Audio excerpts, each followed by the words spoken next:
بسم اللہ الرحمن الرحیم۔ ایک روز جب میں دفتر میں داخل ہوا تو ایک 20 سالہ انتہائی کمزور لڑکی میرا کمرہ صاف کر رہی تھی۔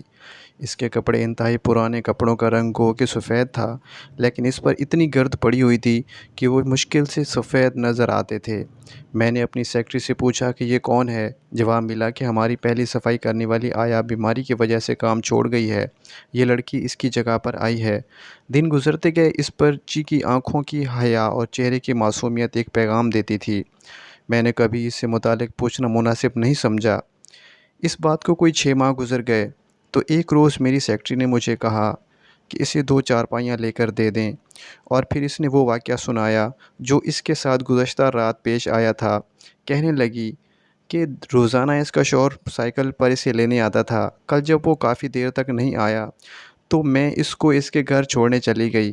یہ ایک ویرانے میں چھپڑ سا تھا۔ میں نے اندر داخل ہونا چاہا تو اس نے روکا کہ آپ اندر نہ جائیں۔ میں زبردستی اندر گئی تو یہ دیکھ کر حیران رہ گئی کہ وہاں پر ماں سوائے ایک لالٹین کے کچھ نہ تھا۔ اس کے 2 بچے زمین پر لیٹے ہوئے تھے۔ میں نے پوچھا کہ تم اور تمہارا شوہر کہاں سوتے ہیں؟ تو اس نے زمین کی ایک جانب اشارہ کر کے بتایا کہ وہاں۔ میں نے پوچھا تمہارے پاس کوئی چارپائی بستر وغیرہ کچھ نہیں؟ تو وہ رو پڑی اور کوئی جواب نہ دیا۔ دوسرے دن اسے 2 چارپائیاں لے کر دیں اور کچھ برتن بھی۔ جب میں نے کچھ برتنوں کے پیسے دیے اور اسے کرایہ پر لے کر گھر دیا تو اس کی حالت دیدنی تھی۔ دراصل میرا پروگرام اس کو ایک گھر لے کر دینا تھا۔ چند روز پہلے میں نے اپنے روزانہ کے معمول کے مطابق دفتر میں صلاۃ و تسبیح شروع کی تو قیام کے دوران اچانک محسوس ہوا کہ میں آسمان میں سے ایک ایسے مقام پر ہوں جہاں فرشتے خداوند قدوس سے براہ راست احکام وصول کرتے ہیں۔ چاروں طرف تا حد نظر سفید لباس میں ملبوس فرشتے ہی فرشتے ہیں۔ اتنے میں رب العزت کی آواز گونجتی ہے کہ ڈاکٹر صاحب کی عبادت کا ثواب دگنا کر دو۔ اس کے فوراً بعد تمام فرشتے آپس میں چیمے گوئیاں شروع کر دیتے ہیں۔ سب فرشتے حیران ہیں کہ اس بچی نے اپنے پالن یا رب العزت سے کیا مانگ لیا ہے کہ ایک تو رب العزت نے اس بندے کو تمام عمر کی عبادت کے برابر ثواب بخشا ہے، اور ساتھ ہی ایسی نعمت عطا کی ہے جس کا تصور کرنا مشکل ہے۔ میں نے نوافل مکمل کیے، بچی کو بلوایا اور اس کے وقت میں پھوٹ پھوٹ کر رو دیا اور اس سے استدعا کی کہ وہ ایک بار رب العزت سے پھر میرے لیے ایسی ہی دعا مانگے۔ کچھ دن بعد القاء ہوا کہ اس نے کچھ نہیں مانگا، لیکن جو کچھ بھی آپ نے اسے دیا ہے وہ اتنی خوش تھی، اور جب رات کو وہ چارپائی پر لیٹی تو زار و قطار رو رہی تھی اور زبان پر الحمدللہ تھا۔ رب العزت کو اس کی یہ ادا پسند آئی۔ اس نے انعام تو آپ کو ملنا ہی تھا۔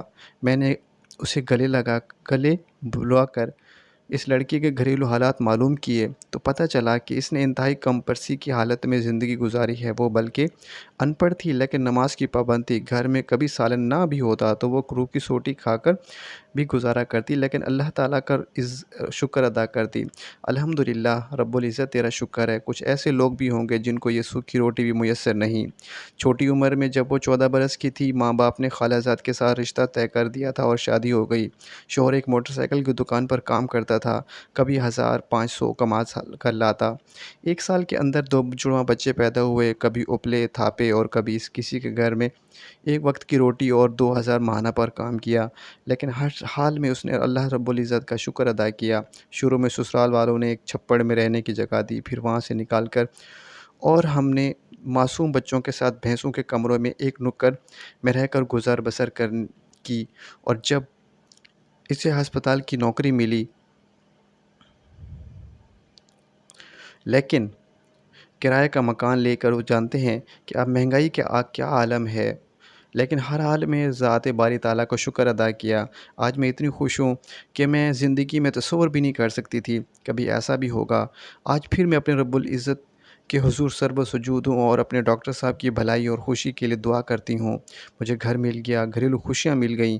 میں نے جب اس بچی سے انتہائی درد مندانہ اپیل کی کہ ایک مرتبہ پھر وہی دعا کرے تو اس نے رات کو میرے حق میں مانگی تھی، تو اس نے ذہن پر زور دے کر کہا کہ میں نے تو کچھ نہیں مانگا تھا، میں بس اتنا خوش تھی، خوشی میں رات و ہزاروں قدر رو رہی تھی۔ زبان پر الحمدللہ تھا اور دل میں آپ کے لیے دعا تھی، وہ دعا تھی جو میں نے کبھی نہیں مانی تھی، اور جب صرف آپ کی صحت اور خوشی مانگ رہی تھی، اور جہاں میں اور آخرت میں بھی۔ Thank you.